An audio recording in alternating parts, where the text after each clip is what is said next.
What's up guys, welcome back to the channel. Today we're going to be doing some modifications on my 1911. This thing's chambered in 45. I haven't done anything to it up to this point, but today we're going to change that, so let's jump into it.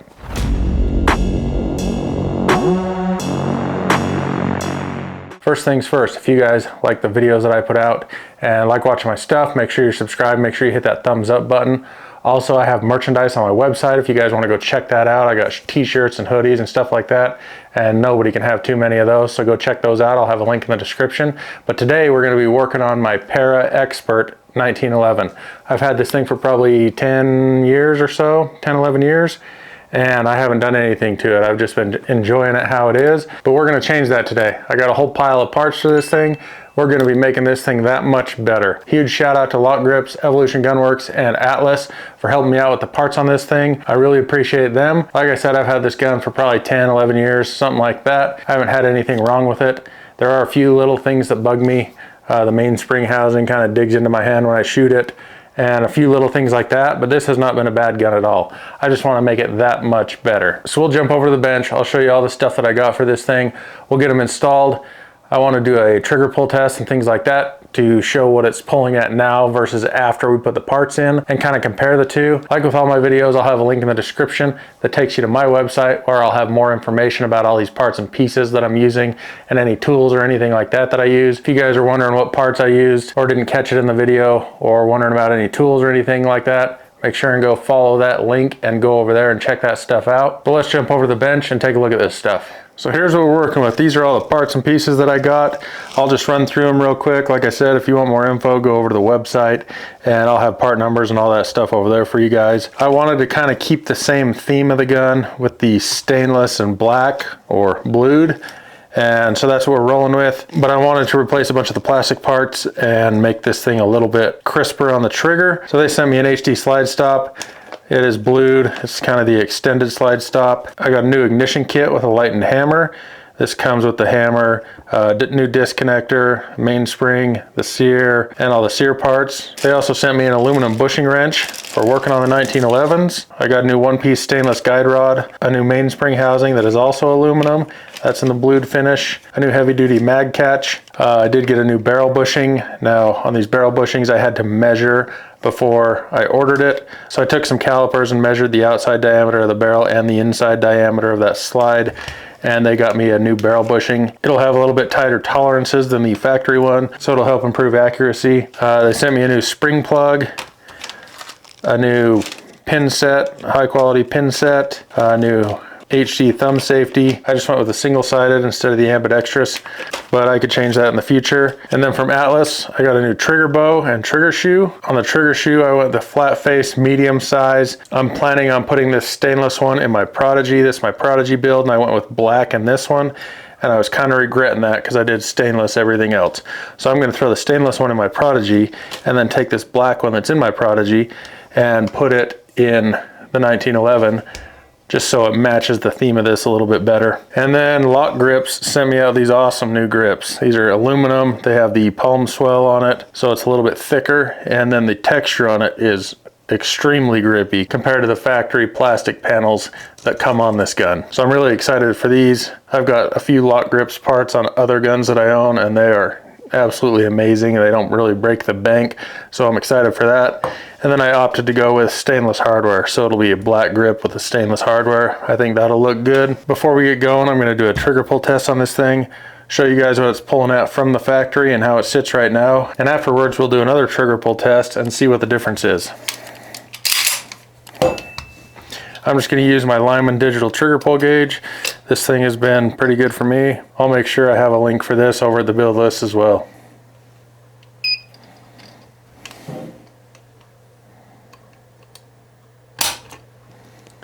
That one was 3 pounds.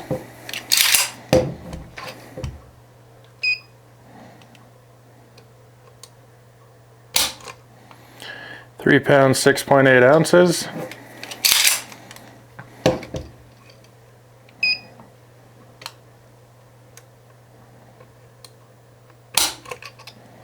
£2 14 ounces.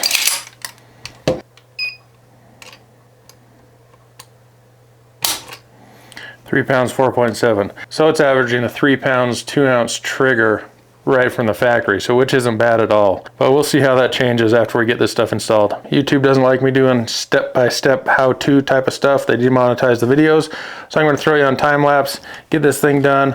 I may stop along the way if I run into any problems or need to tell you guys anything significant about what I'm doing, but I'm going to get going on this thing.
Okay guys, we got that done. This is how this thing turned out.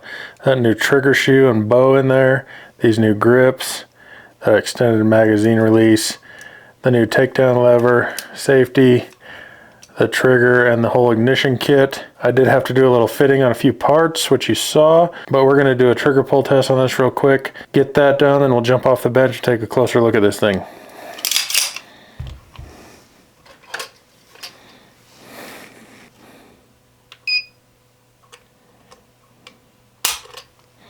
£3 pounds 11 ounces.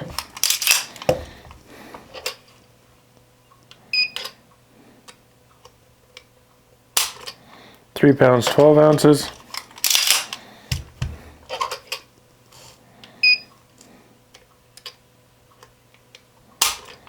3 pounds, 8 ounces.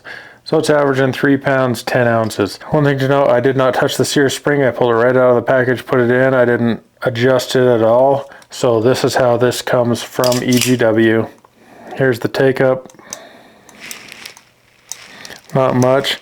And this trigger is adjustable for the take up. It's this bottom Allen screw. But that's the take up. Nice break. The reset. And the brake. So let's jump up off the bench and I'll show you this thing a little bit closer. So that's how that thing turned out, guys. I think it turned out awesome. Those grip panels are a lot better. I love the way that they look, love the way that they feel. These things are extremely grippy.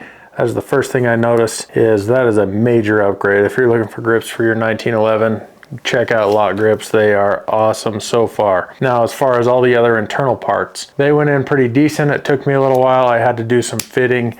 The fitting I had to do was on the safety right here. That had to be fit to the sear and everything. And then the grip safety right here, I had to fit it to the mainspring housing, which wasn't bad at all. I just had to do a little bit of filing on that stuff. But with the change in the mainspring housing and the mainspring itself, the slide on this thing racks a lot easier than it did before. And yeah, we did pick up a little bit of weight on the trigger itself, but it feels about the same on the finger. But I do love how it made it a little bit crisper. I also like how that flat face trigger shoe of that Atlas trigger feels on the finger versus the factory one. And I am extremely glad that I got rid of the plastic parts. Like that trigger shoe is plastic, the mainspring housing was plastic, and that plastic mainspring housing did have some sharp corners on it. This feels a lot better than that one did. But again, here's the take up on this thing. Very minimal, nice break, nice short reset. This trigger shoe is adjustable, so I can adjust that take up. I can take all of it out if I wanted to. I left a little bit in because I wanted to leave some. I think this thing turned out awesome. For a few little upgrades like this, I'm gonna have to see once I get to the range how it shoots and everything like that, but I have no worries that it's gonna function perfect. That extended magazine release is also nice. Makes it a little bit easier to get your thumb down there, especially with these grip panels because they have the palm swell in them. It's got a little bit of a hump in it. It kind of fills up your palm a little bit more, makes it feel like your hand is full versus a thin 1911 factory grip. That barrel bushing is a lot tighter on this thing. That barrel doesn't move around at all now. Like before, I could kind of put my finger on the end of that and it would move ever so slightly. That thing is nice and solid in there now. And that new guide rod is a welcome upgrade. I hated that open spring that was in there before. This thing is a lot better, I think. One thing I do wish is the end of that spring plug was capped. It is open on the end of that, but that's not a big deal. So all in all, I'm satisfied with how this thing turned out. Can't wait to get to the range, see how this thing shoots, and make sure this thing functions properly once I get there. Now the Para is a little bit different than a lot of 1911s. It has a safety plunger in the slide that blocks the striker. So I had to get those pieces lined up in there properly and make sure that everything functioned right. One thing you guys want to make sure with a project like this is if you are modifying anything once the project's done, make sure you check all your safety functions. Make sure everything works 100% before you go out and go shooting. Safety is number one in my opinion. You need to make sure that all your safeties work. Test it, try it, play with it 100 times if you have to. Make sure that all of your safeties work like they're intended to work. And a project like this, if you guys have common sense skills, if you're a hands-on guy like me, a project like this isn't bad. There's a lot of resources out there if you're trying to fit certain parts or wondering how to do something or how it goes back together. Utilize that kind of stuff. That's what I do. I'm not a gunsmith by trade. I don't do this professionally or anything. It's a hobby for me, but don't be scared to try something new. But I love the way this thing turned out. Like I said, I'll have a link in the description that takes you to my website where you can go check out all the parts and pieces I used, all the tools I use, all that stuff. Also, merchandise is on the side. If you guys want a t-shirt or something like that, go check it out. As always, thanks for watching. Don't forget to subscribe, hit that thumbs up button, and we'll check you guys on the next one.